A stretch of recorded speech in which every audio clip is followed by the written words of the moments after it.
ये है जी हमारा सिलेबस। इसमें से अब हम चूज़ करते हैं और टॉपिक्स पढ़ना शुरू कर देते हैं, ठीक है? मिक्स करके पढ़ लेते हैं, तीनों में से कुछ-कुछ निकाल के पढ़ लेते हैं ताकि जो है वो वाले टॉपिक्स कवर हो जाएँ, जो एक-दूसरे के साथ ओवरलैप करते हैं और उनका आपस में कोई कनेक्शन है, ठीक है? उसमें सबसे पहले आ जाते हैं आपके biomolecules, then digestive system, human physiology पढ़ते हैं, सबका ही कुछ ना कुछ पढ़ लेते हैं। आप इसमें से चूज़ किया करेंगे और हम लोग मतलब चूज़ किया करेंगे, इसमें से कोई ना कोई टॉपिक पढ़ लिया करेंगे। और फिर देख लेते हैं कि विटामिन्स भी इसी से मिलता-जुलता है, विटामिन्स का टॉपिक कवर कर लेते हैं और अगर टाइम बचा तो बैलेंस डाइट का भी कर लेंगे, वो भी इससे मिलता-जुलता है, ठीक है? ये हम टॉपिक्स पढ़ते हैं biomolecules, digestive system and vitamins.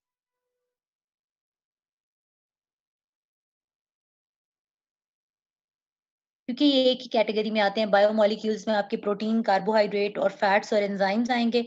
Then digestive system में भी हमने यही पढ़ना है। इन्हीं कंपोनेंट ऑफ फूड को हमने डाइजेस्ट करना है और डाइजेस्ट करने के बाद हमने सर्टेन एंजाइम्स यूज़ करने हैं और उसके बाद जो है फिर विटामिन्स भी इसी तरह के मिलते-जुलते हैं, तो वो हमने कवर करने हैं। यार अगर एक पढ़ेंगे ना अरीबा, तो उसमें ये प्रॉब्लम होता है कि एक पोर्शन तो कोई भी नहीं है, ये सारा मिला-जुला ही है। अगर आप सिर्फ ये फूड साइंस को पढ़ना शुरू कर देंगे ना, तो वो इतने आसान और इतने जनरल टॉपिक हैं कि आप लोग बोर हो जाएँगे। खाली सिस्टम्स अकेले पढ़ना शुरू कर देंगे, तो वो कॉम्प्लेक्स हैं, उसमें भी आप लोगों को लगेगा कि ये तो बहुत ही मुश्किल है। और ये वाला पार्ट वैसे ही वो है नॉर्मल से टॉपिक्स हैं, ये भी आपको ऐसे तंग कर देते हैं। तो एक-एक मिलाकर कुछ इंटरेस्टिंग, कुछ बोरिंग मिलाकर, कुछ मुश्किल, कुछ आसान मिलाकर ना हम पढ़ लिया करेंगे, ठीक है? और टाइम के अकॉर्डिंग भी डिसाइड हो जाया करेगा। नोट्स का कोई नहीं होता, नोट्स आपका कहीं नहीं जाते नोट्स। नोट्स में ये सारे आगे-पीछे उल्टे-सीधे लिखे हुए हैं।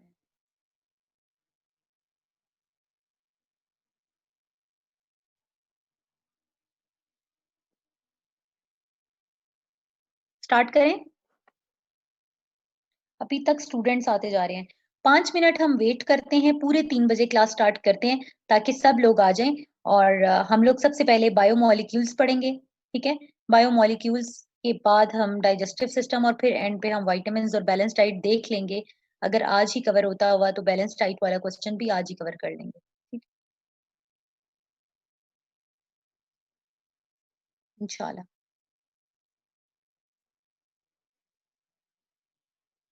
बस पूरे 3 बजे क्लास स्टार्ट करते हैं, कुछ पार्टिसिपेंट्स और आ जाएँ और 2:55 हैं, आफ्टर 5 मिनट्स हम क्लास स्टार्ट कर देंगे।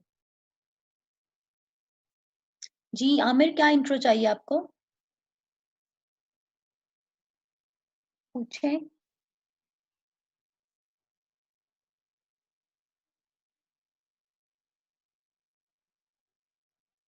आप पूछें मैं बता देती हूँ। जी असिस्टेंट डायरेक्टर आईबी।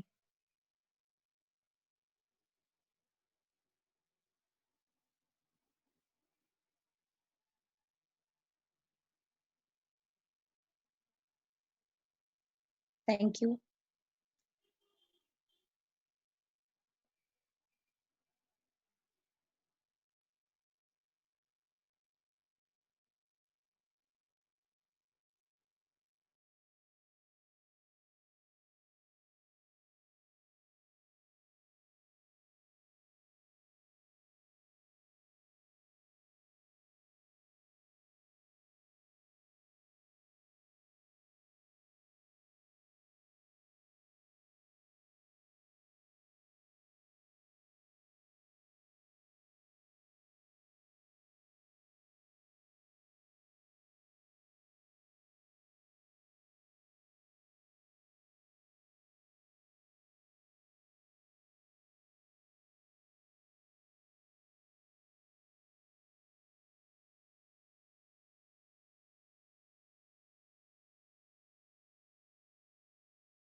जी, अस्सलाम वालेकुम। काफ़ी स्टूडेंट्स हो चुके हैं, बस हम क्लास स्टार्ट करते हैं, 3 बजे तक ही वेट करना था।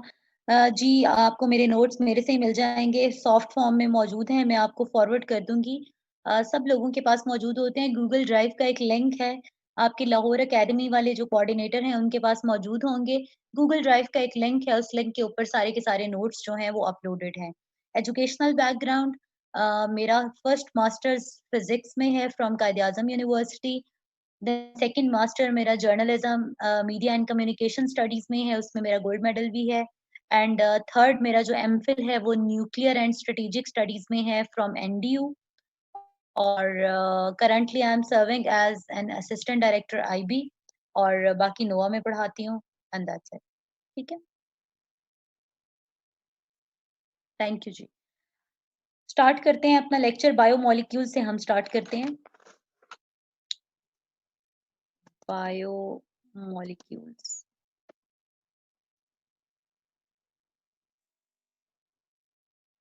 अच्छा, आपने नोट्स अपने बड़े स्मार्ट बनाने होते हैं। जो स्मार्ट नोट्स बनाते हैं ना, अ, जी, अगर किसी को डिस्टॉर्शन है तो वो आपकी साइड पे डिस्टॉर्शन होगी। उसकी वो वजह ये है कि शायद इंटरनेट का आपकी साइड पे इश्यू हो, बिकॉज़ मेरा इंटरनेट कनेक्शन स्टेबल है और मैं सिंगल यूज़र हूँ इस पे, तो इसमें एज़ सच कोई ऐसा प्रॉब्लम नहीं आता। जी, हम स्टार्ट करते हैं बायोमोलिक्यूल्स को। जो पहले बायोमोलिक्यूल्स हैं, जो हम अपनी डेली डाइट में यूज़ करते हैं, जो खाते हैं, वो बायोमोलिक्यूल्स जो लिविंग ऑर्गेनिज़म्स कंज़्यूम कर सकते हैं in the form of food, वो है carbohydrate, second protein, carbohydrates, proteins and fats और लिपिड्स।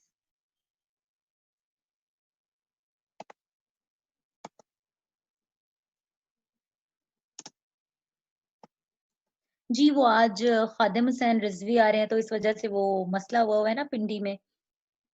तो अब तो इस्लामाबाद में भी वो सिग्नल्स बंद कर दिए हैं। कार्बोहाइड्रेट, प्रोटीन,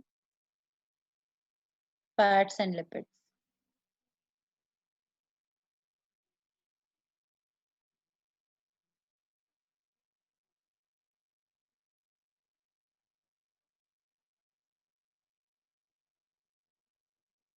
आपने टेबल बना लेना है, बिकॉज़ जब हम कंपैरिज़न में चीज़ें पढ़ते हैं तो हमें याद रहती हैं हमेशा। अभी आप देखेंगे कि आपको इस टॉपिक को कभी भी दोबारा पढ़ने की कोई ख़ास ज़रूरत नहीं पड़ेगी, आप हार्डली एक दफ़ा दोबारा देखेंगे तो आपको ये याद हो जाएगा। जी, स्मार्ट नोट्स क्या कह रही थी कुछ? जी, स्मार्ट नोट्स ही बनाने चाहिए, स्मार्ट नोट्स मैं अपना लेक्चर ही उसी तरह डिलीवर करती हूँ जिस तरह आपको नोट्स बनाने चाहिए, ठीक है? 5-5 पॉइंट्स में तीनों बायोमॉलिक्यूल्स के लिखूँगी और तीनों को एक ही डायनामिक्स पे डील करूँगी। आप लोग खुद देख लीजिएगा, अभी पढ़ाती हूँ तो आपको आइडिया हो जाएगा। सबसे पहले कार्बोहाइड्रेट्स ह्यूमन बॉडी में कितने परसेंट प्रेज़ेंट होते हैं हमारी कंपोज़िशन में? Carbohydrates are present 5% present in human body. Human body में कार्बोहाइड्रेट्स 5% प्रेज़ेंट होते हैं। सेकंड है, इनकी जो कैरेक्टरिस्टिक है सबसे इम्पोर्टेंट जिसकी वज़ह से ये सबसे फ़ेमस है, वो है कि carbohydrates are instant source of energy. हमें इससे सबसे जल्दी और ईज़िली एनर्जी मिल जाती है।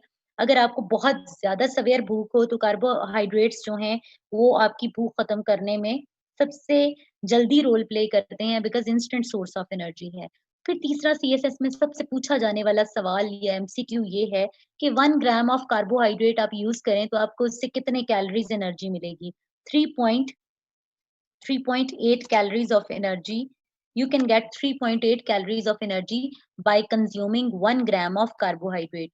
और अगर आप 1 केजी लिखें तो 1 केजी ऑफ कार्बोहाइड्रेट आपको कितना एनर्जी देगा? ऑब्वियसली आप उसको 1000 से मल्टीप्लाई कर देंगे तो 3.8 would be converted into 3800 calories. You can get 3800 calories of energy by consuming 1 kg of carbohydrates. ठीक है जी? ग्लूकोज़ फॉर जी, जी, एग्ज़ैक्टली डॉक्टर आमिर, एग्ज़ैक्टली आपने सही कहा है। आप लोगों को तो ज़्यादा डिटेल में पता होता है, हमें तो इतना पता नहीं होता। वो बिकॉज़ मैथ्स वाले हैं, हम तो इतना बायो का उस तरह मतलब डॉक्टर्स को जितना पता होता है ऑब्वियसली और किसी को भी नहीं पता होता।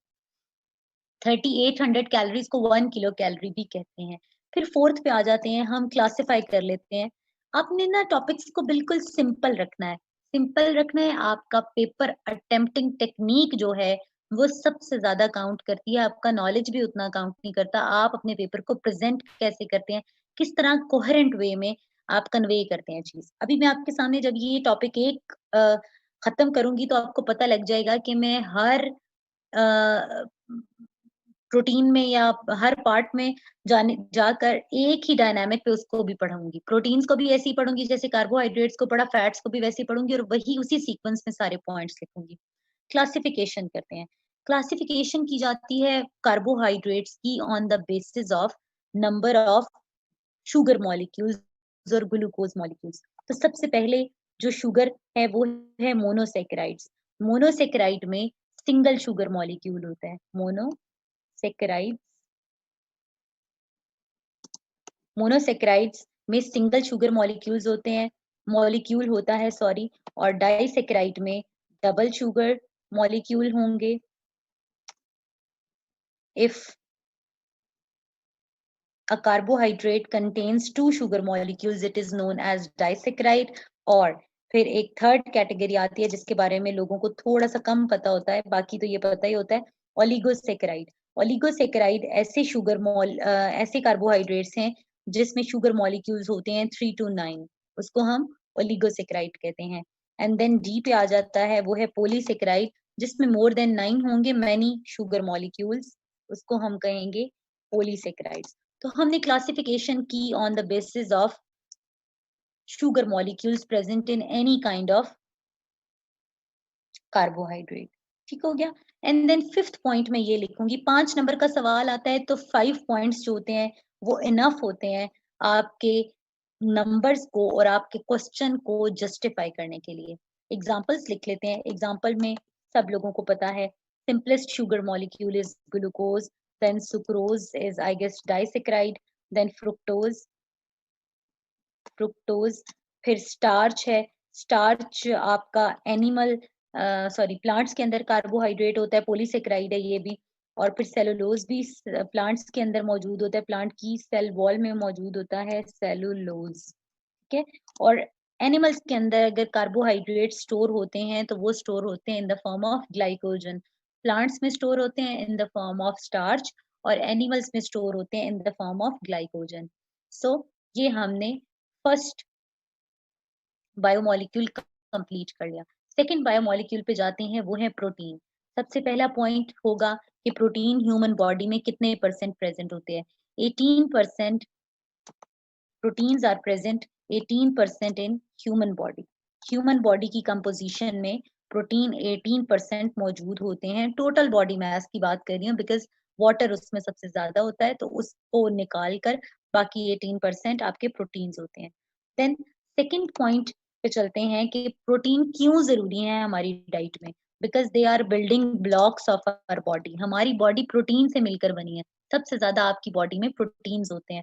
बॉडी बिल्डर्स जो होते हैं या ये जो जिम जा रहे होते हैं लोग, आपने देखा होगा प्रोटीन डाइट पे चले जाते हैं because they are building their body, because body is made up of protein. So building blocks of our body है प्रोटीन। ठीक है। थर्ड पे उसी तरह से मैं लिखूंगी कि 1 ग्राम ऑफ प्रोटीन आपको कंज्यूम करने से कितनी एनर्जी मिलती है। ऑलमोस्ट आपको कार्बोहाइड्रेट जितनी ही एनर्जी मिलती है, 4.3 कैलोरीज। अगर आप 3.8 को राउंड ऑफ करके लिखें तो वो भी 4 होगा, और अगर आप 4.3 को राउंड ऑफ करके लिखें तो वो भी आपका क्या होगा जी, 4 ही होगा। और फिर हम साथ ही मेंशन कर देते हैं कि अगर आप 1 kg प्रोटीन कंज्यूम करें तो you get 4300 calories of energy which is 1 kilo calorie. ठीक है। फोर्थ पे चलते हैं, क्लासिफिकेशन। जो प्रोटीन्स हैं उनको किस तरह से क्लासिफाई किया जाता है। क्लासिफिकेशन ऑफ प्रोटीन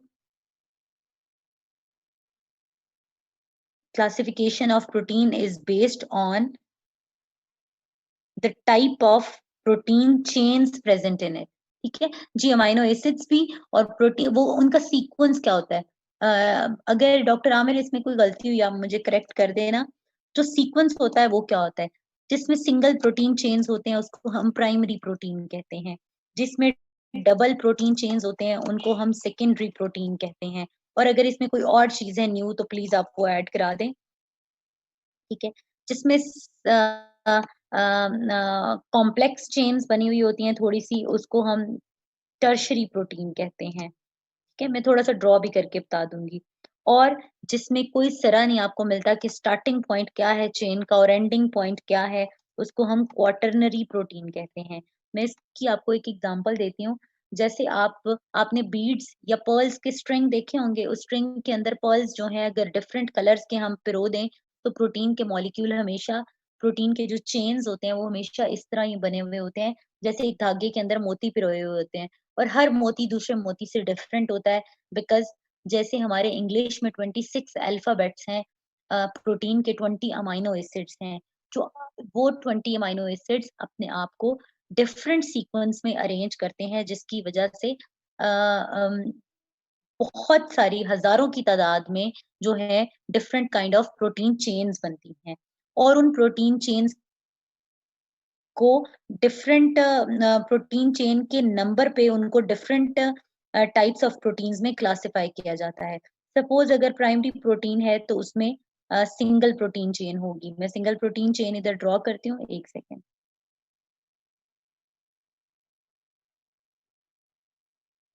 ये है single protein chain. Secondary protein में यही प्रोटीन जो है ये डबल प्रोटीन चेन होगी। सेकेंडरी प्रोटीन में ये इस तरह से डबल प्रोटीन चेन होगी। टर्शरी प्रोटीन में थोड़ा सा इसका स्ट्रक्चर कॉम्प्लेक्स हो जाएगा। यहाँ से ये स्टार्ट हुआ, यहाँ पे ये इस तरह चला गया और फिर इसके बाद इधर चला गया, फिर इधर। ठीक है, ये इसका स्टार्टिंग पॉइंट है, ये एंडिंग पॉइंट है। और फिर ग्लोब्यूलर प्रोटीन में ये होता है कि ग्लोब्यूलर प्रोटीन में आपको कोई शुरू का किनारा और आखिरी किनारा, कोई स्टार्टिंग पॉइंट, कोई एंडिंग पॉइंट कुछ भी आपको नजर नहीं आता, and that is a globular structure. ठीक है, क्वाटरनरी प्रोटीन को हम ग्लोब्यूलर प्रोटीन्स भी कहते हैं। ये हो गया।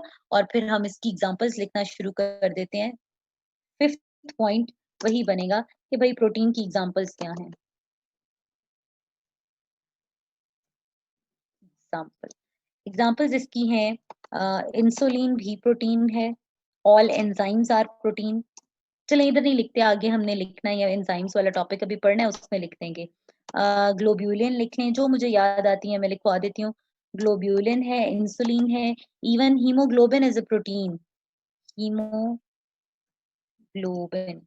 Haemoglobin protein. कुछ एंजाइम्स भी प्रोटीन होते हैं, जैसे एक एंजाइम लिखें, आज ही हमने पढ़ना है पेप्सिन, देन ट्रिप्सिन। सारे एंजाइम्स, जितने भी एंजाइम्स होते हैं, they are protein in nature. ठीक है, ये है आपकी एग्जांपल। जी जी जी, एग्जैक्टली। आमना कोलेजन प्रोटीन है, ये नहीं मुझे पता, ये कोई और बंदा बताएगा। कोलेजन भी प्रोटीन है, लेग्यूमिन तो है। ये भी हो गया। Okay okay, thank you. ठीक है ठीक है। अच्छा, अच्छा जी, अब आ जाते हैं लिपिड्स पे। लिपिड्स में भी फर्स्ट पॉइंट हम वही लिखेंगे कि एडल्ट ह्यूमन बीइंग में, एक हेल्दी ह्यूमन बीइंग में, जी कैरेटिन, कैरेटिन बड़ा अच्छा है, कैरेटिन भी आप लिख लें, वो भी प्रोटीन ही होता है, लड़कियों को बड़ा पता होता है। अच्छा, लिपिड्स और फैट्स में 10%, एक एडल्ट और हेल्दी ह्यूमन बीइंग में 10% उसकी बॉडी वेट में फैट्स या लिपिड्स की प्रेजेंस होनी चाहिए। सो 10% प्रेजेंट इन ह्यूमन बॉडी। जरूरी नहीं है कि इतने परसेंट होते हैं, अब डिपेंड करता है कि आपकी फिजिक कैसी है, आपकी हेल्थ कैसी है और आपकी डाइट कैसी है, उसके अकॉर्डिंग वेरी करता है। वैसे हेल्दी ह्यूमन बीइंग में 10% फैट्स की प्रेजेंस होनी चाहिए। फैट्स का सबसे बड़ा जो रोल है वो ये है, बहुत सारे रोल्स हैं। विटामिन के लिए ये सॉल्वेंट के तौर पे भी काम करते हैं। फैट्स के बहुत रोल हैं, लेकिन जो यहाँ पे हम एक मेंशन कर देते हैं वो यही है कि फैट्स जो हैं इंसुलेशन प्रोवाइड करते हैं ह्यूमन बॉडी को, और इनका काम है टेम्परेचर मेंटेन करना। बिकॉज आपको पता है कि ह्यूमन बॉडी का जो टेम्परेचर होता है that is fixed at 36.7 degree centigrade. तो टेम्परेचर मेंटेनेंस जो है, temperature maintenance is performed by fats। ठीक है, ये इंसुलेट करते हैं बॉडी को और टेम्परेचर कंजर्वेशन या टेम्परेचर मेंटेनेंस करते हैं। देन फिर हम देखते हैं थर्ड पॉइंट कि कितने कितने आप ग्राम्स ऑफ नहीं, 1 ग्राम ऑफ फैट कितने एनर्जी प्रोवाइड करती है। तो ये 9.3 कैलोरीज ऑफ एनर्जी, सबसे ज्यादा एनर्जी हमें यहाँ से मिलती है फैट से। लेकिन ये डाइजेस्ट देर से होते हैं, तो वो एनर्जी आपको बाद में, जरा काफी देर के बाद मिलती है। केजी ऑफ फैट्स जो है उससे आपको एनर्जी मिलेगी 9300 calories of energy.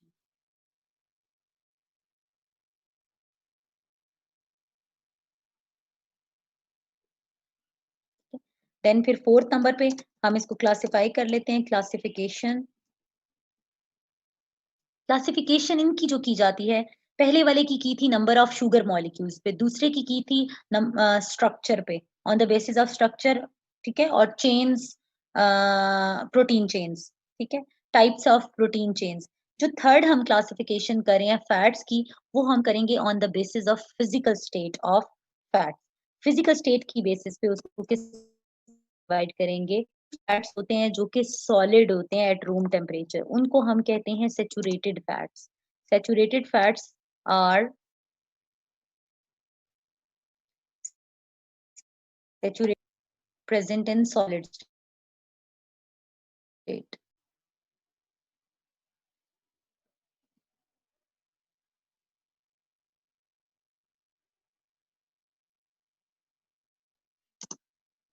Saturated fats are always present at in solid state at room temperature, ठीक है। सेचुरेटेड फैट्स हो गए जैसे घी है, बटर है, एंड ऑल दीज थिंग्स।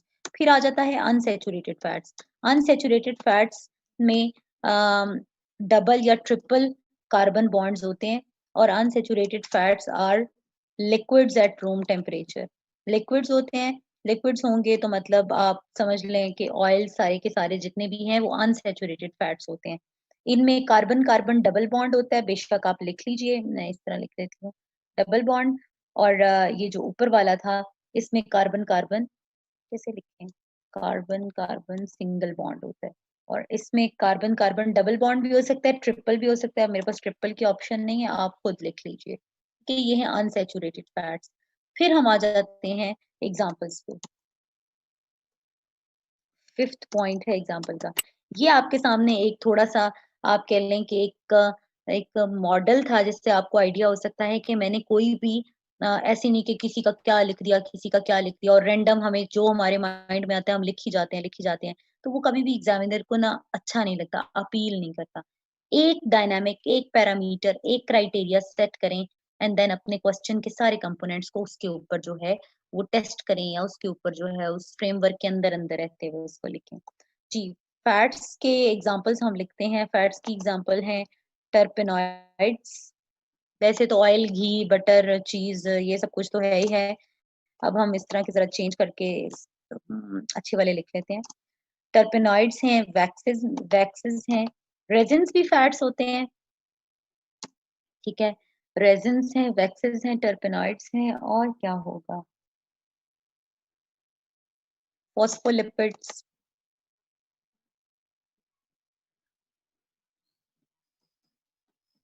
बस इतने काफी है, ठीक है।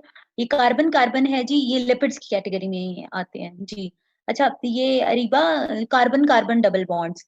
अच्छा, मैं आपको बताती हूँ, फैट्स जो होते हैं ना, फैट्स आपके हाइड्रोकार्बन्स होते हैं, ऑर्गेनिक होते हैं ना, हाइड्रोकार्बन्स।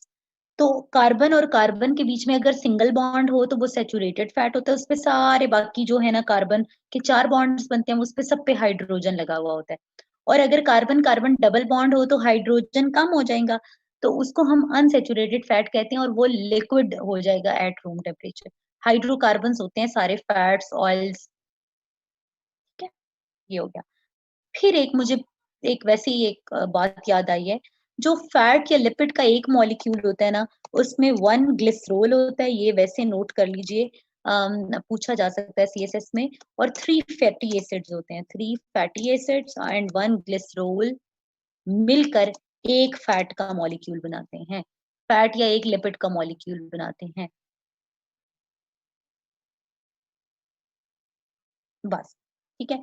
ये हमारे तीन खाने वाले जो है ना बायोमोलिक्यूल्स हमने कवर कर लिए।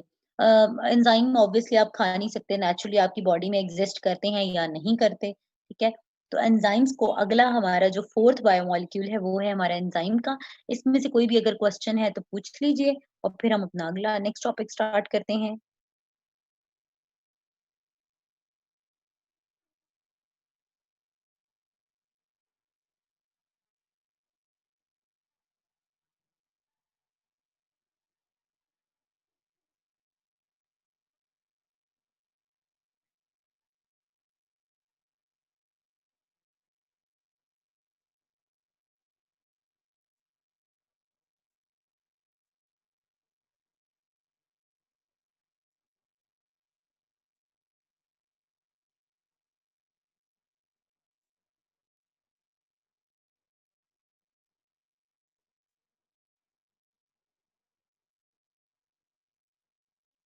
फिजिकल मैम इससे ज्यादा डिटेल नहीं कर।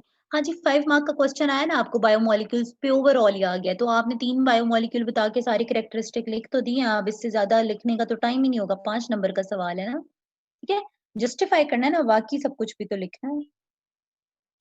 और फैट्स की classification on the basis of physical state की है, एग्जैक्टली फिजिकल स्टेट, ठीक है। और उसके अलावा आपने क्या पूछा है, why percentage of carbohydrates and protein not change but of fats. I don't know, I didn't get you. Mudassar Mushtaq, आप मुझे जरा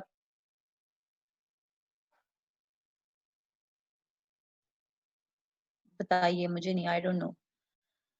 फैट्स का सेकंड पॉइंट बता दें, इंसुलेशन है जी रोहेल, और ये बॉडी टेम्परेचर मेंटेन करते हैं। आप में अगर फैट्स कम हो जाए तो आपकी बॉडी का टेम्परेचर मेंटेन नहीं रहता।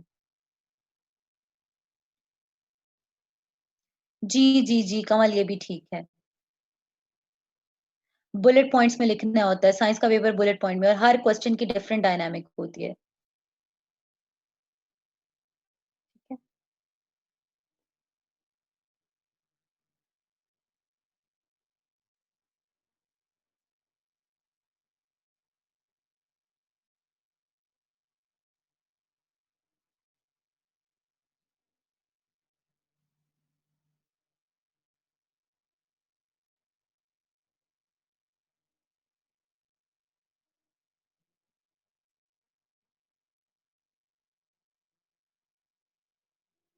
जी, नेक्स्ट स्टार्ट करते हैं।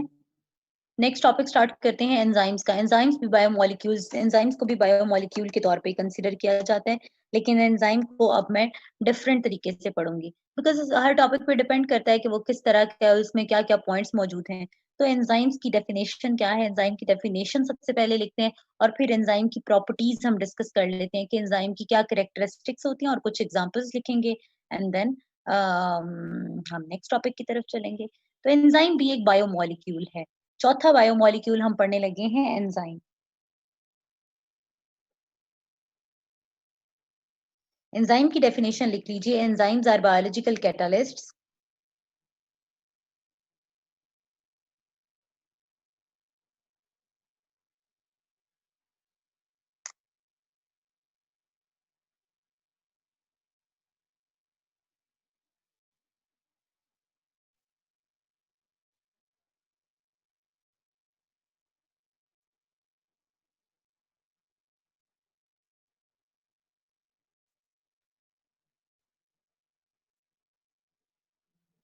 Enzymes are biological catalysts, are biocatalysts, catalysts. Enzymes are biological catalysts that speed up the rate of reaction, speed up the rate of reaction without being used up, and are specific for each reaction. कि हर reaction के लिए enzymes हमें specific चाहिए होते हैं, ये नहीं कि एक ही एंजाइम से आप बहुत सारी रिएक्शंस कर लें। तो एंजाइम्स आर बायोलॉजिकल कैटालिस्ट, सबसे पहले ये कैटालिस्ट है। कैटालिस्ट कभी भी खुद रिएक्शन में हिस्सा नहीं लेता, that speed up the rate of reaction, ये स्पीड अप करते हैं रेट ऑफ रिएक्शन को, comma without being used up, खुद इस्तेमाल नहीं होते कभी भी। लेकिन हमारी मतलब कि इस्तेमाल कभी भी नहीं होते, ऐसे नहीं होता खर्च हो गया, एंजाइम खत्म हो गया और नया एंजाइम लाना पड़ेगा। And are and are specific for each type of reaction, और हर टाइप के रिएक्शन के लिए हमें स्पेसिफिक एंजाइम की जरूरत होती है। So enzymes are biological catalysts that speed up the rate of reaction or determine the rate of reaction, and without being used up or without directly taking part in any reaction, and are specific for each type of reaction. Suppose कोई एक reactant है A, उसने react करना है B के साथ, ठीक है, और खुद को convert करना है C और D में, तो वो A और B शायद react कर तो जाए, लेकिन वो reaction जो है वो बहुत ही slow होगा, और वो हमें एक हेल्दी ह्यूमन बीइंग के अंदर जो रिएक्शन का रेट होना चाहिए वो उस रेट तक नहीं पहुंचेगा, बहुत ही स्लो होगा, बस हम जिंदा रह जाएंगे, और बस मरे से ही होंगे, आधे जिंदा आधे मरे हुए, ठीक है। और अगर विटामिन कहाँ से आ गया, अगर एंजाइम मौजूद होगा, क्योंकि विटामिन भी सेम यही रोल प्ले करता है, तो एंजाइम जो होगा वो एक कैटलिस्ट के तौर पे एक्ट करेगा और उस रिएक्शन को आसान बना देगा, ए और बी को आपस में रिएक्ट कराकर जल्दी तेजी से सी और डी में कन्वर्ट कर देगा, and you will be more energetic, you will be more active and healthy. ठीक है जी। फिर हम एंजाइम की कैरेक्टरिस्टिक्स लिख लेते हैं, इसकी जितनी भी कैरेक्टरिस्टिक्स हैं वो हमें जितनी भी याद आती हैं हम लिखते जाते हैं। वैसे 5 मार्क का अगर क्वेश्चन हो तो 5 कैरेक्टरिस्टिक्स आर इनफ। मैं तो कहती हूँ 5 या फिर 10। आपको ये चीज़ों का बड़ा ख़्याल रखना पड़ता है। 5 नंबर का क्वेश्चन है तो 10 बुलेट पॉइंट्स काफ़ी होते हैं, और अगर छोटे छोटे पॉइंट्स हैं तो 10 पॉइंट्स, और अगर बड़े पॉइंट्स हैं तो 5 आर इनफ। अगर आप क्वेश्चन को नोट आया हुआ है तो आप उसकी 5 हेडिंग्स लिखें। 5 डायमेंशन से उस टॉपिक को डिस्कस कर दें, क्योंकि 5 नंबर का क्वेश्चन है। कॉजेज़ और इफेक्ट पूछे हैं तो 5 कॉजेज़ लिखते हैं, 5 इफेक्ट लिखते हैं, 1 डेफिनेशन लिखते हैं। हम स्टार्ट करते हैं एंजाइम की कैरेक्टरिस्टिक से। All enzymes are protein in nature. सारे के सारे enzymes are protein in nature.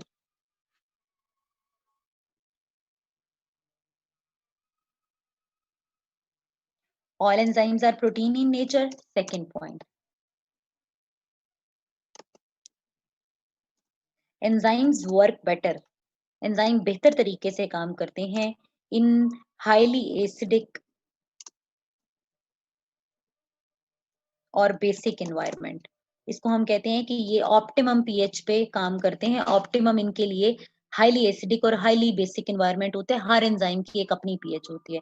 So enzyme work better in highly acidic और बेसिक एनवायरनमेंट। न्यूट्रल एनवायरनमेंट में एंजाइम एक्टिवेट नहीं होते। ठीक है। थर्ड पॉइंट लिखते हैं, enzymes are temperature sensitive. Because temperature sensitive वो इसी वजह से हैं, आपको खुद भी नजर आ रहा है कि प्रोटीन इन नेचर है, तो प्रोटीन जैसे अंडे की सफेदी होती है, एग व्हाइट होती है, वैसा इनकी कंसिस्टेंसी होती है। तो जैसे ही हम टेम्परेचर हाई करते हैं ना, तो उनकी कोएगुलेशन हो जाती है। कोएगुलेट का मतलब है कि वो सॉलिडिफाई हो जाता है, जैसे अंडा उबालते हैं व्हाइट सी नहीं हो जाती उसकी सफेदी।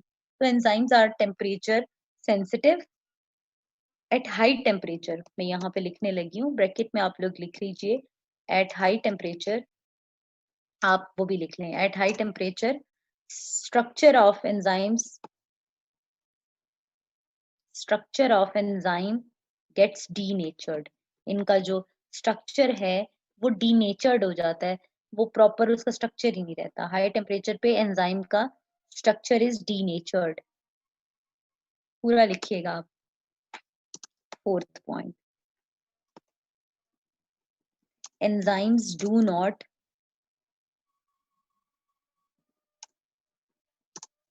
do not directly take part in any chemical reaction. ये किसी भी रिएक्शन में खुद डायरेक्ट हिस्सा नहीं लेते। बस उस रिएक्शन को स्पीड अप कराएंगे, उसका रेट स्लो ज्यादा कर सकते हैं। They do not directly take part in any chemical reaction. खुद चेंज होकर कोई और चीज नहीं बन जाते, ना उसकी एंड प्रोडक्ट्स को चेंज करते हैं। Enzymes can not change and products of a reaction. किसी भी रिएक्शन का एंड प्रोडक्ट नहीं ये चेंज करते। ठीक हो गया। फिर 6 पॉइंट लिख लेते हैं, जितने भी मुझे इसके पॉइंट्स आते हैं लिख लेते हैं। आपको कोई 5 याद रह जाएंगे तो आप लिख लेना। प्लांट्स ऑल्सो हैव, प्लांट्स में भी एंजाइम्स मौजूद हैं। फिर 7th पॉइंट आ जाता है, प्लांट्स के पास एंजाइम्स हैं एंड प्रोडक्ट्स चेंज नहीं कर सकते। टेम्परेचर भी हो गया, वो भी हो गया। Enzymes determine rate of reaction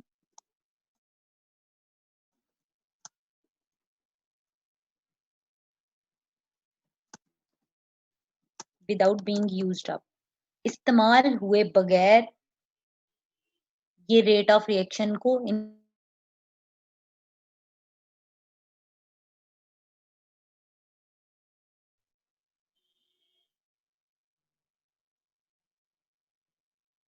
फिर कौन सा पॉइंट बनता है,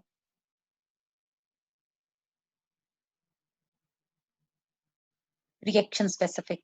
exactly, enzymes are always reaction specific. ये इस तरह नहीं है कि कोई भी एक एंजाइम उठाया और उससे सारे रिएक्शन करा दिए। हर रिएक्शन के लिए specific enzyme is required. Enzymes are highly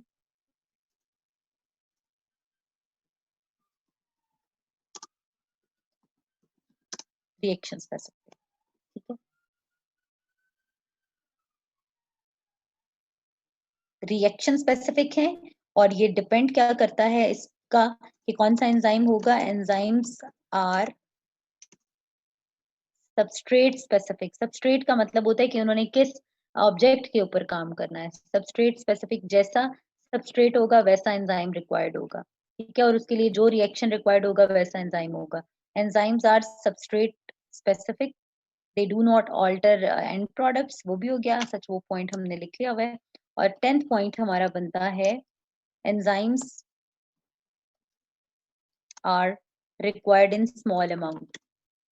ji, minute amount, small amounts because they can be reused again and again.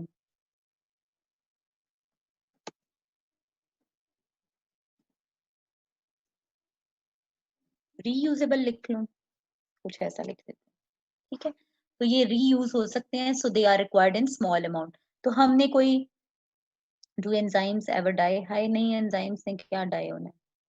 नहीं। ठीक है, अच्छा जी, ये हमने 10 कोई पॉइंट्स बना बनू के खींच खूंच के लिख लिए। इधर हम इसकी कुछ एग्जांपल्स लिखते हैं। एग्जांपल लिख के ये टॉपिक खत्म हो जाएगा। अभी हमने डाइजेस्टिव सिस्टम पढ़ना है। एमाइलेज भी एक डाइजेस्टिंग एंजाइम है, फिर पेप्सिन भी एक डाइजेस्टिव एंजाइम है। ठीक है, फिर लाइपेज भी एक डाइजेस्टिव एंजाइम है। और क्या लिखें, लैक्टेज, रेनिन, ये सारे आपके एंजाइम्स हैं। ट्रिप्सिन भी है, ट्रिप्सिन पीछे लिखा हुआ था।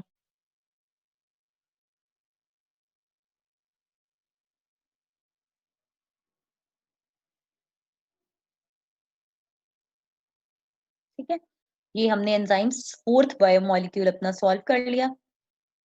ये पहले 3 बायोमोलिक्यूल जो आप खाने में खा लेते हैं, और ये एंजाइम तो नहीं खा सकते ना। जी जी, एग्जैक्टली एग्जैक्टली डॉक्टर आमिर, ऐसा ही है। तो ये हमारा बायोमोलिक्यूल्स वाला पार्ट जो है वो कंप्लीट हो गया। ठीक है, बायोमोलिक्यूल्स हमने कंप्लीट की।